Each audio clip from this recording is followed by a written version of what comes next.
Okay, so what's up, everybody? So I just got out of my boot camp class, and today marks the end of my first month in my coding boot camp. So probably at the end of this series of me discussing the things and uh, concepts I'm learning in my boot camp, and whether I think being in a boot camp is being um, beneficial versus solo learning. Um, I'll disclose what boot camp I was at. So definitely hold on till a little bit later down the road if you had any of those questions. But the first week kind of went like this. But the first day was just doing some onboarding stuff, going through making sure if there was any extra paperwork that you needed to sign and turn in and stuff like that, get that done. The second day and some of the third day was setting up our machines. My boot camp did require us to use a Mac computer. So I ended up getting the new uh, MacBook Air M1. Um, if you want a review or my thoughts on that, leave a comment below and I can make a video on that as well. Um, but what we did was like kind of on our first full day, we went through the curriculum, what the syllabus looked like, and for one reason or another, um, we decided to go a little bit. Well, our instructors decided that we were going to go uh, a little bit out of order. Normally, they jump right into HTML and CSS, but they jumped us straight into JavaScript 1. And part of that might have been because if anyone's ever went to apply for a code camp before, a lot of them make you do assessments to show like what your current skills and kind of where you currently are. If you have any type of background or you've done any self-learning in uh, web development or coding in general. And so I'm guessing that most of us, at least the impression over this first month, is just about everyone in there has some sort of technical background with technology and or some type of aspect of coding. And so maybe that's why they ended up doing that. When I was doing my self-learning, what kind of happened was I'd keep going through these Udemy courses or some other online like free boot camp, and I would go through HTML and CSS, and right when I'm about to jump into JavaScript, something in life would happen and make me have to put learning code on the back burner. And um, I'd come back and I'd be like, all right, let me brush up on what I remember of HTML, CSS, and then go in, and then something else would happen. It was like, I'm never going to learn JavaScript at this rate. So for me personally, I was fine and actually happy about the decision that they decided to do that. So what have I learned in JavaScript? Mainly over the last 2 weeks, because today's the 31st and we actually started first day of class either on the 7th or the 8th. And so we learned how to do the basics like variables and stuff like that during the first week. And then on throughout, we learned how to do if-else statements, ternaries, switch statements, we learned how to do for loops, do while loops, and all kinds of loops. And if I'm going to be completely honest, which I am going to be on this channel, loops threw me for a loop for a while. So part of my issue with that also was we were using an IDE called IntelliJ. So I don't know if it's because I updated my IntelliJ or what, but something happened where in the IDE, if you do console.log or like math.random and you start using methods and you have all your classes and stuff, it will show the different words in various colors to help you differentiate from what's going on, which is very nice. But mine kind of broke. And so it was literally just changing, like for var or let or const, it was changing that for the color. If I wrote function at the beginning, it would change for function.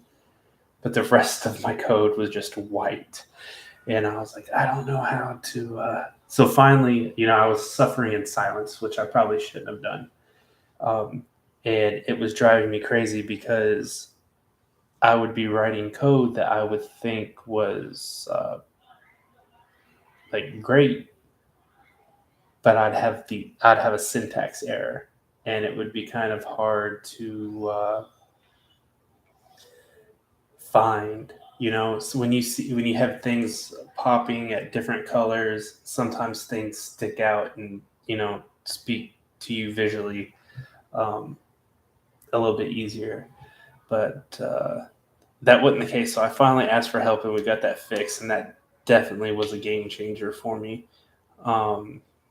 We had a pre-assessment, which I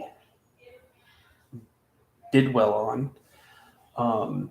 It was 10 questions, and they used basically this JavaScript code to in this platform called, I think it was called Jasmine, to make sure your code was hitting all the criteria of what they wanted it to do for that problem, and it would instantly like check. So either it was red and things were wrong, or everything would turn green when they were good. And I got them all done, got them all green. But for one of them, it was basically an open book test. We could use the curriculum, we could use our notes, we could use all of our resources on the internet.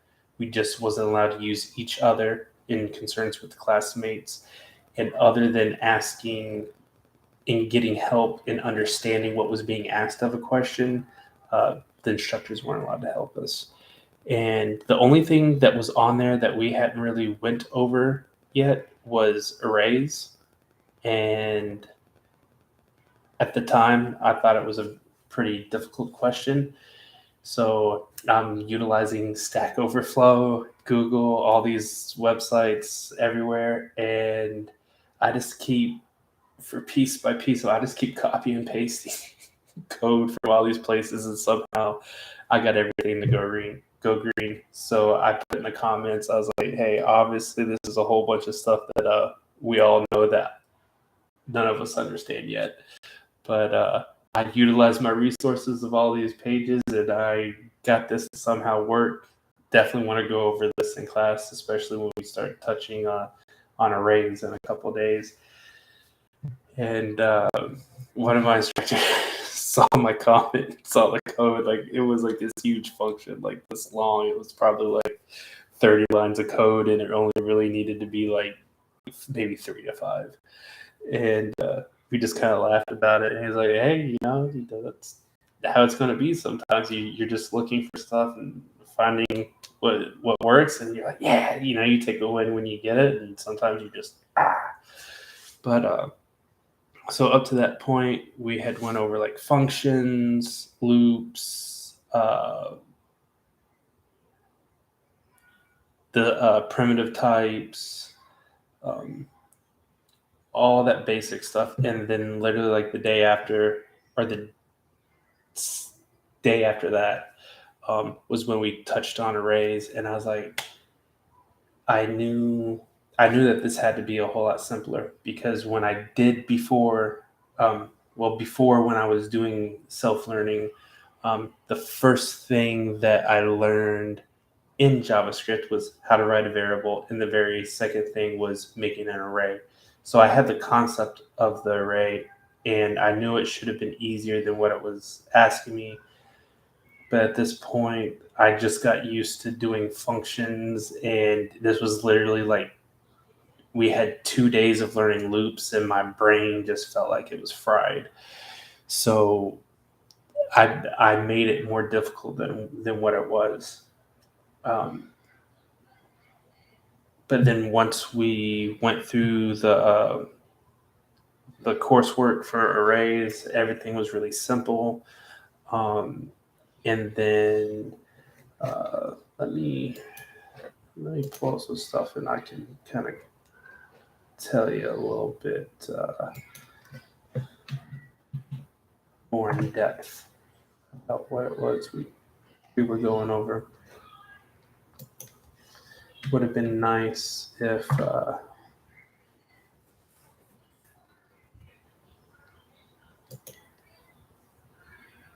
okay. So we initially went over JavaScript with some HTML, and mostly that was like connecting HTML to your JS document. A couple little things. Went over alerts, prompts. Then we got into functions the next day. And talked about arguments and parameters. Started talking about scopes. Then we got into conditionals. Then we got into a minor introduction into unit testing and how to write tests to make sure that code that you're implementing meets the criteria of what you were wanting it to do, which was something they said that we're not going to do too much of, but they kind of just want us to know that unit testing was a thing and that it existed, and have a basics of understanding what that's like. Then we jumped into the loops, which, like I said, started to throw me for a loop. So we learned how to do while loops, for loops, do while loops. Do while loops was probably kind of the most difficult for me, and I haven't used them too much. I mostly just go straight to for loops whenever I need to use one, at least for right now. Build some cool little functions that did some cool stuff. Then we got into arrays, and then we got into objects, basically dealing with like objects and like putting objects inside of an array, putting arrays inside of objects, putting objects inside of objects, inside of arrays, inside of objects, and just very nested, like nesting dolls. And then we got into objects with math, and that was pretty cool. That was just a couple days ago. So let's see. So we had JavaScript with HTML and functions. That was probably the first week. Conditionals, unit testing, and loops. That was the second week. And then when we came in on Monday of this week, we did our first actual for real test. And on that,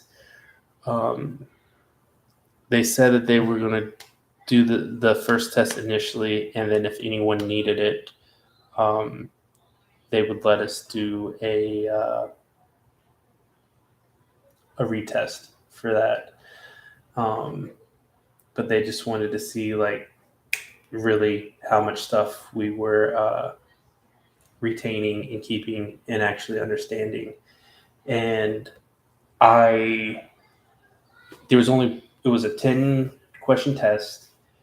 I got all 10 done except for one where I basically just wrote out the function. I looked at it, I'm like, yeah, I'm going to save this one completely for last because the context of what they were asking wasn't necessarily that they wrote the question wrong, but I was having issues with my Git and being able to push to GitHub. So I actually ended up having to start the test for me half an hour later than everybody. So my brain was already kind of thrown because of that, and I was already kind of had my anxiety up and stuff. So that particular question, I was like, I'm just going to wait and save that for last and get to it. And 5 of the questions, the way they were structured was they wanted the common functionality to work. In every single one of them, except that one question, I got to go green. And then for the last 5, there was, for all of them, but where I did bad on, they also wanted, what was it called? Basically some type of validation to work in where like they wanted a couple specific things to happen. And so I initially got all of them done except for that one question. And then I had to go back and I got the first 5 and got that second step of what they wanted done. And it was really one of those situations where either you had everything green on that particular problem or the whole question was wrong. So I got 5 out of 10 on that. And so I'm definitely going to be retaking that test. And after going back and reviewing and stuff after the test, I feel like I'm in a much better place with that. But for sure, it's been a lot of information very quickly. But everybody takes good notes. The instructors take notes for each one of our lectures and post them up in a GitHub where we can get to them and look over them and review them as well, especially like if you're not personally a very good note taker yourself. But then everybody else, all my classmates, they, if anyone takes notes, we're normally sharing those things with everybody. And I'm not in person. I'm doing it remotely online. So we're doing our classes through Zoom. And so they open up break rooms for us. And normally, like, we'll go in there, and some days I'm helping somebody grasp something that was easy for me. And then other days, somebody might be working one-on-one with me to help me with whatever it is that I'm struggling on. And then today yesterday we switched over and kind of we stopped where we was in JavaScript and hopped into HTML. And today we finished up the HTML with the basics and doing forms. And we are starting to get into CSS. And I guess once we finish doing that, we're going to hop back in our JavaScript on going over the BOM and the DOM. And then we will be doing our first project, which is implementing everything that we've learned from HTML and CSS into building a web page. Then we do have a section we'll be going over advanced JavaScript or like JavaScript 2 and other things. As we go through those, I will probably just go more in depth over like what the curriculum and stuff like that was. So that's a basic idea of what it was like. So that was roughly like 20 minutes-ish that I've kind of just ranted about that. But I wanted to give you guys a clear concept over what it was and try to be transparent with what it is that I'm learning and how I think it was. It does feel very fast-paced, and sometimes it can feel like too much stuff is getting thrown at you. at times. And then there's other times where if things just click for you very easily, it's like, oh, just give me more, give me more. Let's just keep on and push through it. And then, I think including myself, there's 14 of us in class, which is kind of a smaller class for them that they said. And so it is nice. We have 2 instructors in the class, and they, none of us feel like we don't have enough time with the instructors if we need one-on-one time. So that's good. But overall, the first week, I actually wish things were going faster. When we got the loops, I wish things went a little bit slower.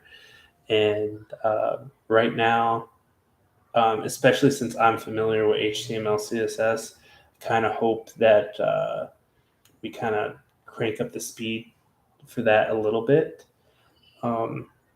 Because when I'm looking over stuff, all that stuff kind of starts flooding back and coming back to me. And I feel like with the HTML exercises we were given, they might have gave us like 30, 45 minutes to like work on an exercise. And like we'd have it done in like 10, 15 minutes. And then we'd just be chilling, talking with everybody in the other time. So I'm kind of hoping that they'll turn the pace up to get back through that and then get us back into that final part of JavaScript 1 and get us onto our project. A lot of us are really excited to get to our first project. That way we can kind of connect everything together. Because for me, in what I know of JavaScript right now and writing functions and stuff, I could definitely see how like using Node.js, I could create all these functions and stuff to do things and perform tasks with with what I know of arrays, with like building like tables and databases and stuff like that, and how that would work on the back end. Before this, the only thing I did was, and I think I might have showcased it here on the channel, was I created a parallax site with JavaScript and jQuery from a tutorial that I did with from watching Traversy Media.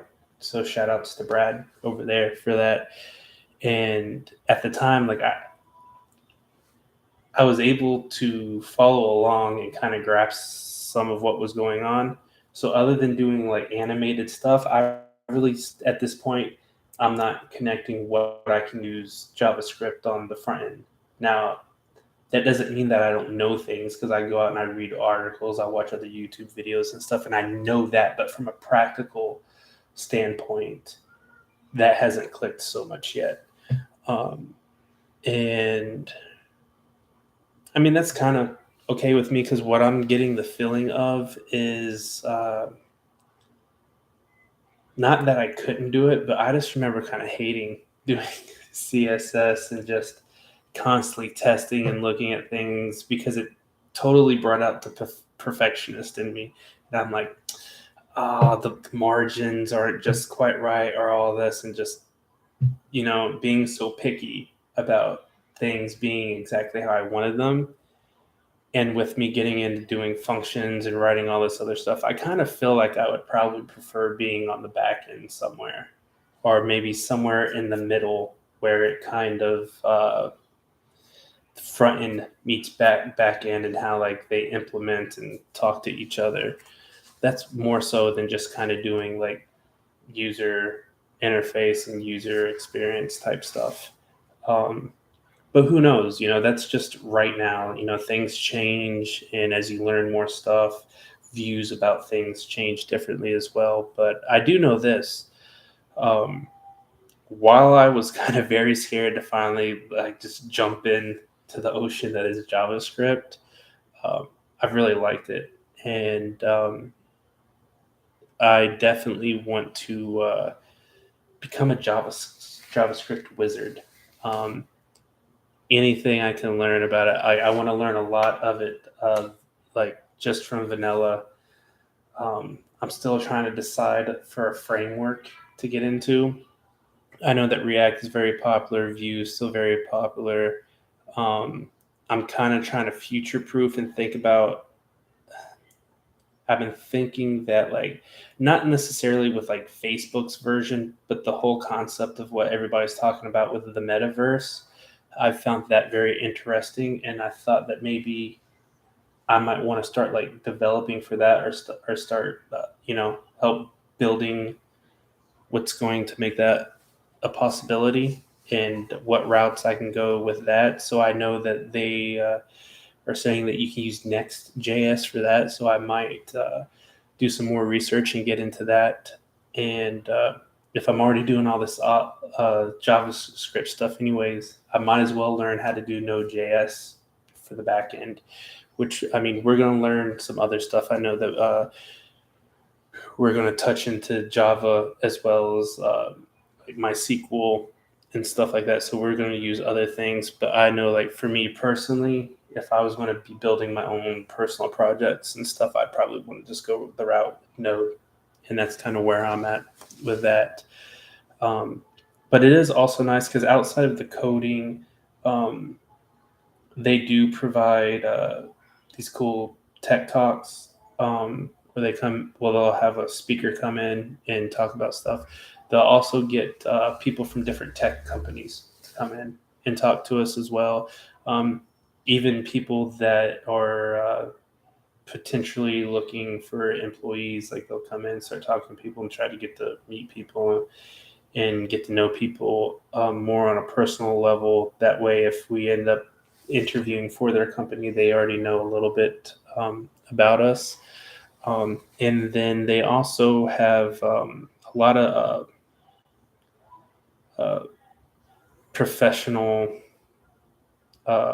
style workshops, kind of aimed at making sure, like, you have a good resume, you've got a good digital portfolio, you have all these great soft skills.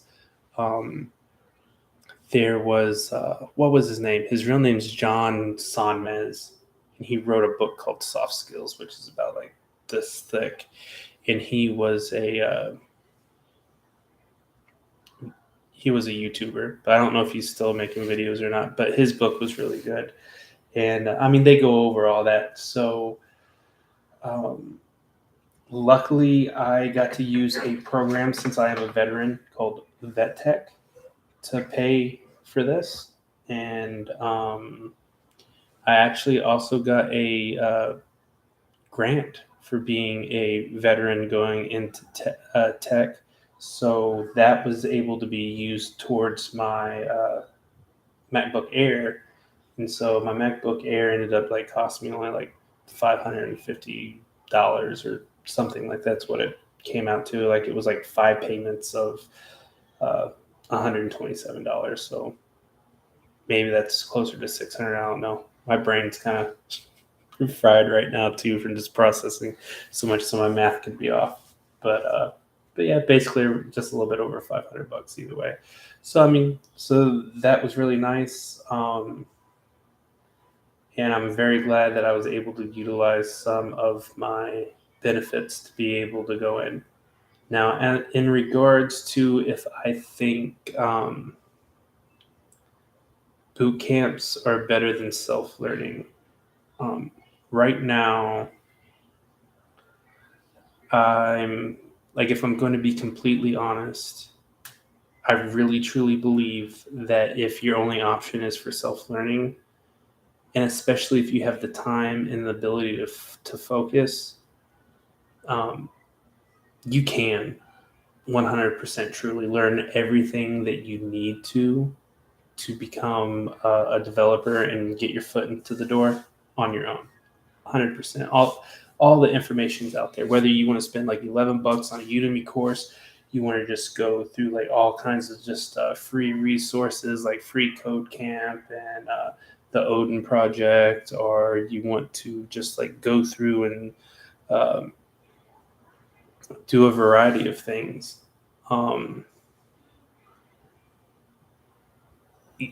it can be done. And if you are privileged enough to have less responsibilities than what some of us do, um, where you can spend more free time just focused on doing that, for sure, do it. And I really think that if anything, um, as someone that's dabbled into being an entrepreneur and just trying to build my own business and stuff, I would say this. If if I had a choice between someone that went to school and a self-taught developer, and the self-taught developer show me that they know everything on par with the person that went to school, 9 times out of 10, I'm going to choose the self-taught developer. That's how I would do it. And the reason behind that is because that person shows them that they, as an individual, have very good self-discipline and focus and ability to have attention to detail, and that they're obviously goal oriented and they don't let other things keep them away from their goals. So if you are a self-taught developer and you're trying to get your foot in the door and someone asks you, hey, why should I choose you over someone else, use that. Use that logic to your benefit and be like, hey, I'm very self-disciplined and all this stuff. And especially if you want to work remotely, I know that the doors for working remotely have opened up more recently since the pandemic and stuff has went on. But even more so, definitely, those are great qualities that sometimes you don't necessarily see in other people. Now, the obvious pluses for being in a boot camp is that I already get to taste what it's like working in a team like environment. So having to push and review code and working with others, um, in that type of sense, I feel like that sets me up for going out and working um, for a company somewhere. That sets me up there. Um, Also, because I am in a boot camp, and since I am using my VA benefits, and I'm essentially getting paid a small stipend for housing, um, for going through this, I get to look at like learning as my job for right now. So it frees up the responsibility of me having to work um, a conventional job while I'm doing this, because that would almost be impossible. And one of my classmates is actually finishing his capstone project for his master's degree, uh, and should be graduating with his master's in whatever he's doing uh, here in like the next couple of months while he's doing this as well. And I'm just like, I don't see how you do it, because I find it hard enough being a dad of two, and you know kind of being the head of my household, and having to be extra, being that I'm the only one that drives in my family. I have to go and you know take care of all that type of stuff for my family as well. So it can be time crunching. um, Already got bots in here, man. I thought I was gonna get out from this live before the bots came in. But let's see.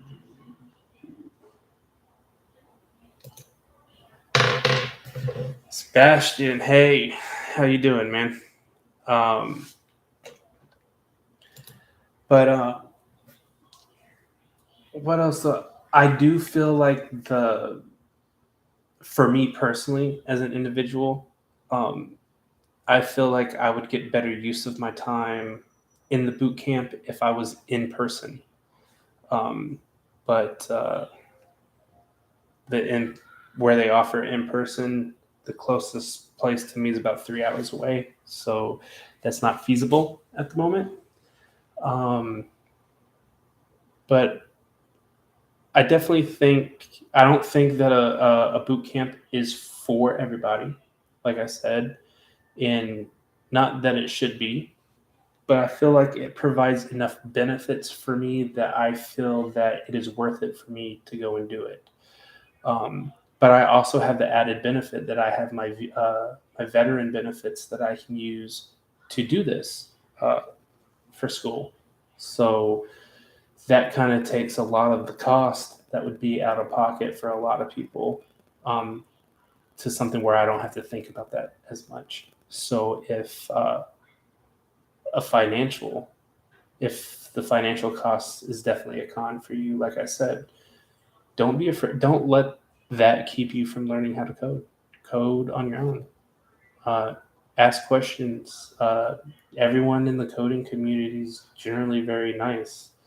I know sometimes we can all, as newbies, go to Stack Overflow and you ask at least what you think is a very simple question, and you get two types of answers from two types of people, really. You get somebody that says, yeah, well, you can do it like this. And they like do it in the most difficult way that you can think of doing it, just to kind of, I feel like they want to showboat and toot their own horns of like how much that they know. And then you have someone that like will really just sit and break it down Barney style for you and say it's like this. Now, it really depends at what level you are, and sometimes you want to learn how to do things more difficultly, not because it's feasible or practical, but because you want a deeper understanding of how to code and do more complex things than average. And so both those type of answers has its places, but I definitely know that as a newbie myself, sometimes getting those answers can be hard when you're on your own. So I really love the benefit of having someone where I can reach out to and talk to consistently, and ask questions where I don't have to feel like I'm being an inconvenience to them and taking them away from something that they need to be doing just to help me figure out something that should be very simple. So I do really love that aspect of it. Um, with that said, I know we've kind of went on a couple tangents and stuff. I do know that we've had one or two people in here. I'm probably going to wrap it up here, but if anyone had any questions before we went out, if I see that two of you at least are still in here, if you want to ask any questions, definitely give you all a couple of minutes to ask some questions, and I'll try to answer them. And I know that Sebastian was in here. Appreciate you for showing up for sure. And you kind of missed the meat and potatoes of the video right after you got in. So, but I just, like I said, I wanted to give kind of a review and a recap of what I've learned in my first month at my coding bootcamp. And I'll probably do one of these monthly, going over like what the curriculum was like and what we've learned, and like maybe like what order we've learned it in, as well, and just like things that were struggles for me and things that I found easier. And probably near the end of the boot camp, I'll probably be doing a couple of videos on what I felt that I got the most of from being here, as well as what I wish I would have got more of what was here. And then once I hit the graduation point, like I said, I'll let everybody know which boot camp it was that I was attending and going to, and whether or not I would recommend them as well. But so far, I have found things to be very beneficial for myself, and I have enjoyed it so far. And in between like these monthly videos until I graduate, I will definitely start to try doing at least one video a week as well. Just talking about different various things, as well as to provide code up. And even if it's just providing resources of things that I'm finding along the way that's helping me as well as a newbie. So everybody have a great day. Since it is Thursday, um, enjoy tomorrow if you're at work or whatever you're doing, and enjoy the weekend, and uh, try to stay positive, everybody. Hope you all have a great time, and thank you for stopping by and watching the video. I know this one was a little bit on the long end, so let me know if you do like these longer formatted, kind of just like live stream type reviews of what I'm doing. Um, if you guys do like that, I'll continue to do this for each one of those monthly videos, and then I'll save my other content to make nice shorter bits and pieces. But you know, have a great time, everybody. Thanks for stopping by. I appreciate you all, and don't give up the dream.